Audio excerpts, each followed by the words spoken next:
Honda CB300R was launched in India in February this year and is the first premium motorcycle which isn't a CBR250R or one of the big bikes. I really like this class of motorcycles, the 250s, the 300s, the 390s. Why? Because they offer promising performance and power, most of which can be used every day. Anywho, bringing the focus back to what we're dealing with today, the Honda CB300R.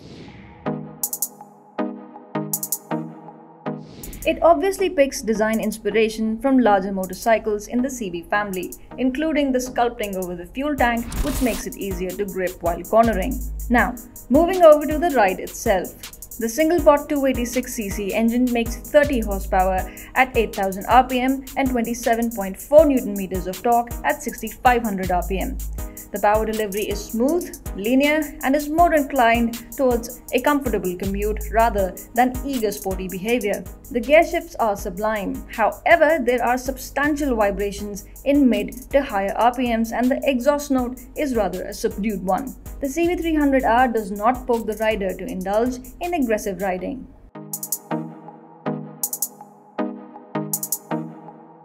A seat height that begins with an 8, which is 800 mm on this one, could be tall-ish for some.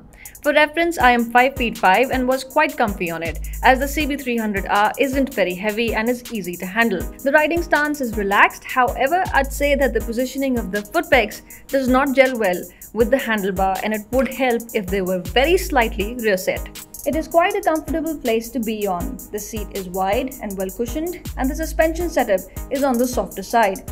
But if you do plan to filter through traffic at a quick pace or happen to ride on twisties up in the mountains somewhere, the CB300R is nimble, very nimble to flick from side to side. Honda says it'll do about 300 km on one fuel tank, which is a respectable number.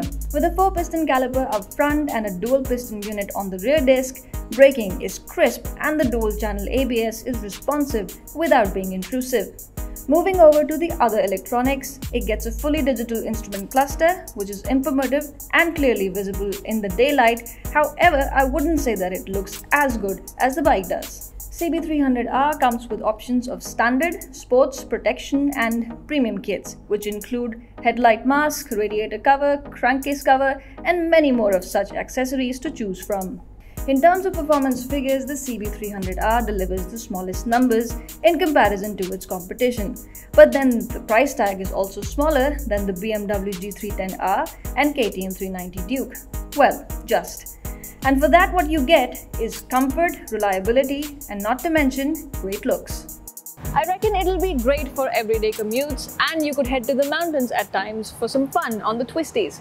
Even if there is slight off-road involved, well, you'll be fine.